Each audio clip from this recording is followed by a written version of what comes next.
านกำลังรับฟังสถานีวิทยุกระจายเสียงแห่งประเทศไทยจังหวัดลำพูน FM 95 เมกะเฮิรตซ์ขอนำทุกท่านเข้าสู่รายการคุยเฟื่องเรื่องเกษตรลำพูนคุณก็อยากรู้ในเรื่องนี้ยังเชิญคุณมาฟังต่างคลื่นนี้นาเฮามีเรื่องเล่าบอกจามาเชิญมาฟังคุยเฟื่องเรื่องเกษตรลำพูน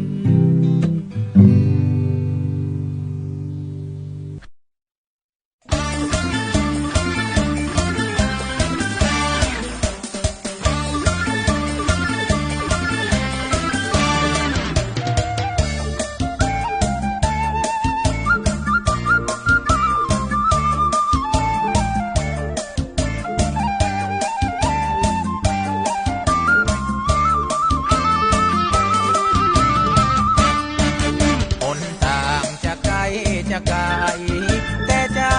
บ่ไหวบ่เวียงอายถีบจักรยานที่เมียง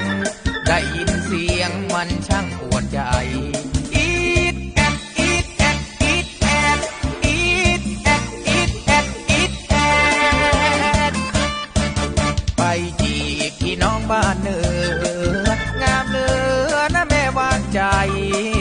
รักเธอแม่ตามจะใครในหัวใจส่งเสียงไปถึงเธออีดแอดอีดแอดอีดแอดอีดแอดอีดแอดอีดแอดอีน้องจะฮักให้ได้ก่อถึงรูปบ่หล่อซ้ำจักรยานก็เก่าจักรยานที่เมียงของเฮาแต่ความฮักอ้ายบ่เคยเก่าแต่พอน้องเอิ้นเอา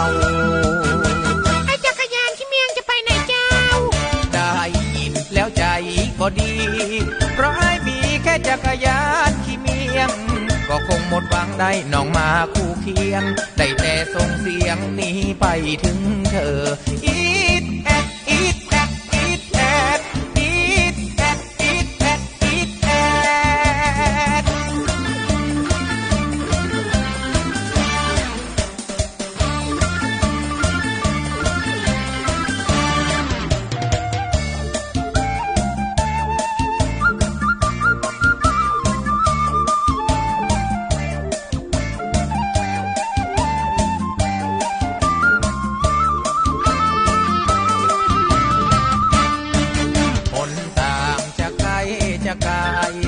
แต่ใจบ่ไหวบ่เวียงอายถีบจักรยานที่เมียงได้ยินเสียงมันช่างปวดใจอีดแอดอีดแอดอีดแอดอีดแอดอีดแอดอีดแอดไปจีบพี่น้องบ้านเหนืองามเหลือนะแม่วางใจรักเธอแม่ตามจะไกลในหัวใจส่งเสียงไปถึงเธออีดแอดอีดแอดอีดแอดอีดแอดอีดแอดอีดแอดพี่น้องจะฮักให้ได้ก่อถึงรูปบ่หล่อซ้ำจักรยานก็เก่าจักรยานที่เมียงของเฮาแต่ความฮักอ้ายบ่เคยเก่าแต่พอน้องเอิ้นเอาไอ้จักรยานที่เมียงเป็นคนนะครับ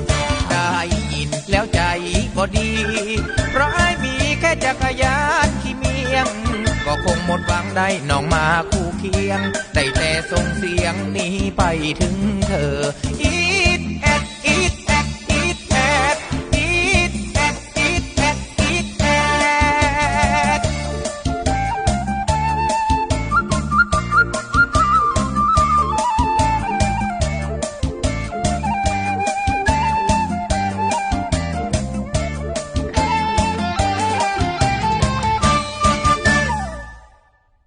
สวัสดีค่ะขอต้อนรับเข้าสู่รายการคุยเฟื่องเรื่องเกษตรลำพูนออกอากาศทางสถานีวิทยุกระจายเสียงแห่งประเทศไทยจังหวัดลำพูน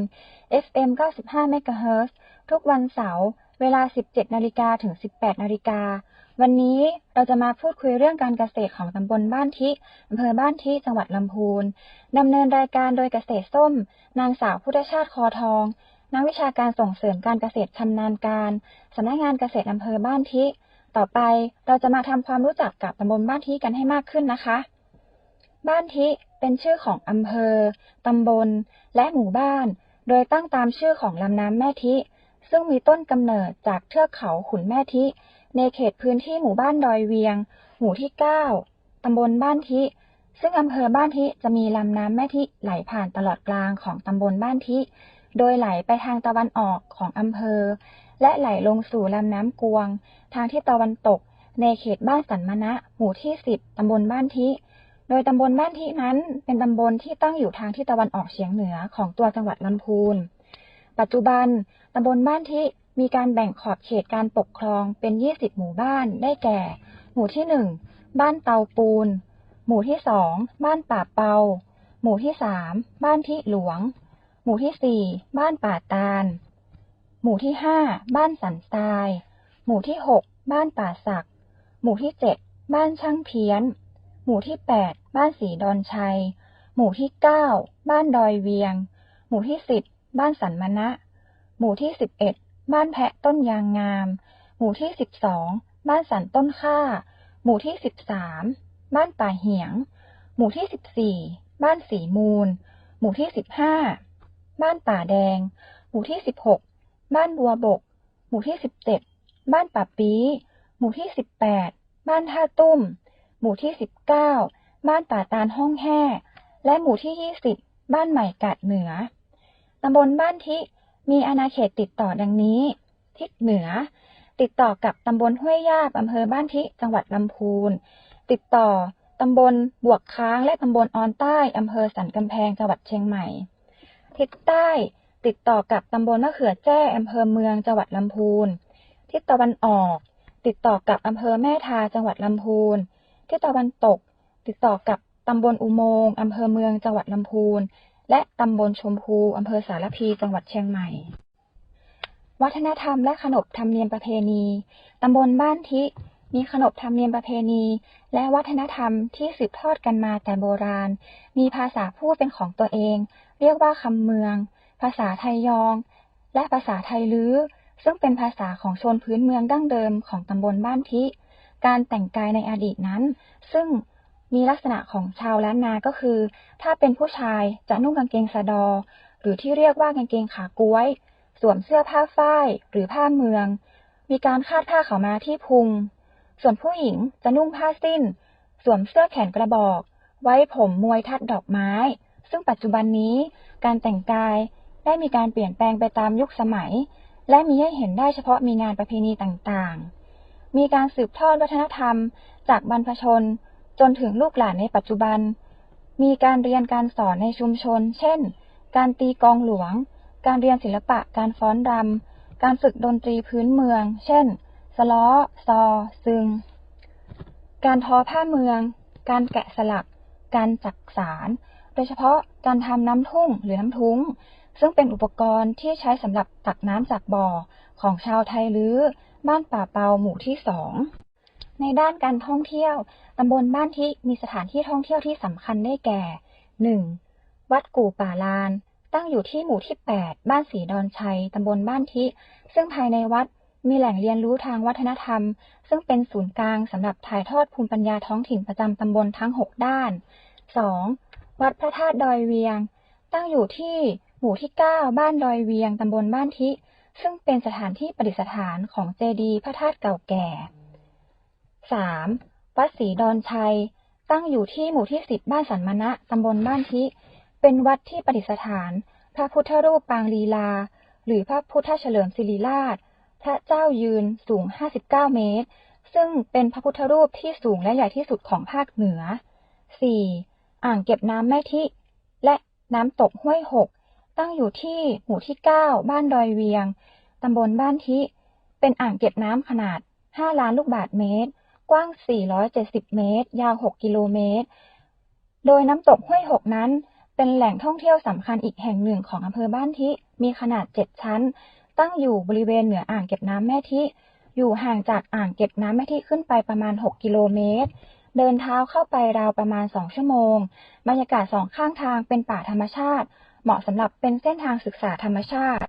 สำหรับในด้านการเกษตรตำบลบ้านทิมีพื้นที่การเกษตรจำนวน 14,253 ไร่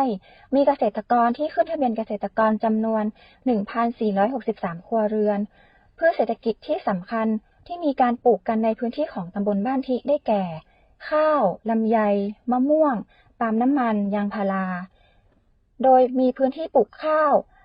9,200 ไร่ส่วนใหญ่นิยมปลูกข้าวเหนียวซึ่งพันธุ์ที่นิยมปลูกได้แก่พันธุ์สันปะตอง 1 กข.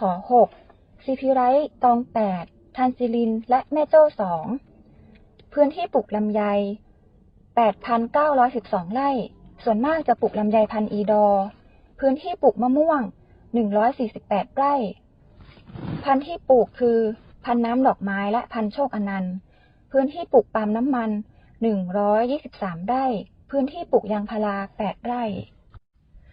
สำหรับงานตามระบบส่งเสริมการเกษตรในพื้นที่ของสำนักงานเกษตรอำเภอบ้านทิที่รับผิดชอบอยู่ได้แก่ 1. โครงการระบบส่งเสริมแบบแปลงใหญ่โดยตำบลบ้านทิมีแปลงใหญ่จำนวน2 กลุ่มได้แก่ กลุ่มแปลงใหญ่ข้าวอำเภอบ้านทิ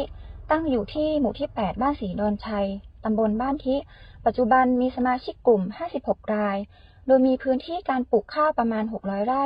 กิจกรรมของกลุ่มก็คือการผลิตข้าวคุณภาพและเมล็ดพันธุ์ข้าวพันธุ์ดีซึ่งพันธุ์ข้าวที่ปลูกก็คือพันธุ์สันปะตอง 1โดยมีการผลิตให้กับศูนย์เมล็ดพันธุ์ข้าวเชียงใหม่และศูนย์เมล็ดพันธุ์ข้าวชุมชนท่านผู้ฟังท่านใดที่สนใจก็สามารถติดต่อซื้อเมล็ดพันธุ์ข้าวสันปะตอง 1ที่กลุ่มได้นะคะและแปลงใหญ่อีก1 กลุ่มก็คือแปลงใหญ่ลำไยตำบลบ้านทิตั้งอยู่ที่หมู่ 1ตำบลบ้านทิซึ่งปัจจุบันมีสมาชิกกลุ่ม32 รายโดยมีพื้นที่การปลูกลำไยประมาณ300 ไร่กิจกรรมของกลุ่มก็คือการผลิตลำไยอบแห้งซึ่งมีแบบอบทั้งเปลือกและแบบอบแห้งเนื้อสีทอง 2. โครงการศูนย์เรียนรู้การเพิ่มประสิทธิภาพการผลิตสินค้าเกษตรหรือเรียกง่ายๆว่าสพก.ในตำบลบ้านทิมีสพก.หลักอยู่ที่หมู่ 3บ้านทิหลวงโดยประธานศูนย์ก็คือคุณถวันสวัสดิ์จิตเป็นศูนย์เรียนรู้เรื่องการผลิตลำไยคุณภาพและมีสพก.เครือข่ายก็คือศูนย์จัดการดินปุ๋ยชุมชนของคุณประวิตรแปลงตำอยู่ที่หมู่15บ้านป่าแดงซึ่งคุณประวิตรแปลงตำก็เป็นเกษตรกรต้นแบบเรื่องการตรวจวิเคราะห์ดินการเลี้ยงแหน่แดงและการปรับปรุงบำรุงดินต่างๆและสพก.เครือข่ายอีก1 แห่งก็คือศูนย์จัดการศัตรูพืชชุมชนของคุณจำลองอุตมะดวงแจ่มอยู่ที่หมู่8บ้านศรีดอนชัยซึ่งเป็นเกษตรกรต้นแบบในการใช้สารชีวพันธุ์และการผลิตเมล็ดข้าวพันธุ์ดีนอกจากนั้นแล้วยังเป็นแปลงเรียนรู้ของศูนย์ข้าวชุมชนอีกด้วยท่านใดที่สนใจอยากเรียนรู้หรือว่าอยากไปขอคำแนะนำสามารถติดต่อผ่านทางสำนักงานเกษตรอำเภอบ้านทิได้เลยค่ะ 3. วิสาหกิจชุมชนในพื้นที่ของตำบลบ้านทิมีวิสาหกิจชุมชนที่มีความโดดเด่นอยู่หลายกลุ่มอาทิเช่นวิสาหกิจชุมชนผู้ปลูกผักปลอดภัยอำเภอบ้านทิเป็นกลุ่มที่มีการปลูกผักปลอดสารจำหน่ายโดยทางกลุ่มมีการปลูกผักตามฤดูกาลและเป็นผักที่เป็นความต้องการของทางท้องตลาดเช่นผักคะน้ากะหล่ำปีผักสลัดกรีนโอ๊กเรดโอ๊กผักแคลท่านใดเป็นสายสุขภาพสนใจก็สามารถติดต่อสอบถามได้ที่ย่าบ้านเตาปูนนะคะวิสาหกิจชุมชนต่อไปก็คือวิสาหกิจชุมชนสุวรรณฟรุตเป็นกลุ่มที่ผลิตผลไม้อบแห้งเช่นลำไยอบแห้งสับปะรดอบแห้งมะม่วงอบแห้งมะเขือเทศอบแห้งสตรอเบอรี่อบแห้งนอกจากนั้นยังมีชาลำไยและชาอัดสำและมีผลิตภัณฑ์น้องใหม่อีก1 ผลิตภัณฑ์คือกาแฟดำลำไยซึ่งผลิตภัณฑ์ของกลุ่มได้รับมาตรฐานอย.และ GHP ซึ่งเป็นมาตรฐานที่รับรองถึงความปลอดภัยของผลิตภัณฑ์และทางกลุ่มยังรับทำ OEM และรับทำแบรนด์โดยมีผู้เชี่ยวชาญให้คำแนะนำทุกขั้นตอนสามารถพูดคุยหรือปรึกษาทางกลุ่มได้นะคะไม่มีค่าใช้จ่ายในการปรึกษาค่ะนี่ก็เป็นเพียงส่วนหนึ่งของการทำงานของทางสำนักงานเกษตรอำเภอบ้านทิที่รับผิดชอบนะคะเรามาพักฟังเพลงเพราะๆกันสักครู่แล้วกลับมาพบกันในช่วงที่2ค่ะ